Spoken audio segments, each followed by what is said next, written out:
Welcome, today in front of me is ZTE Axon 30 and I'll show you how to customize always on display feature on this device. So first let's just unlock our smartphone, and after that we should open the settings. Then click here to personalization and tap to always on display. Here we can switch just time settings. Now we have selected show always. We can use custom schedule, the start and the end time. Also we can display it for 10 seconds after tapping to the screen. For example, let's use it always. If you wanna just also use it, turn it off automatically, and when the battery is low you should use this switcher.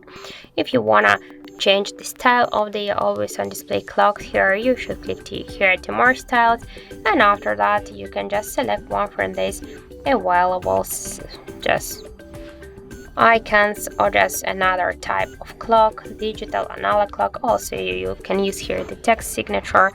You can also click here to manage and to use your delete the temps here. For example, let's use this one, I just like it. Here you can also change settings to show notifications from applications, or to turn on and turn off the battery level. After that you should just click here to apply, and that's it. So thank you for watching, and if you find this video helpful, don't forget to leave a like, comment and to subscribe our channel.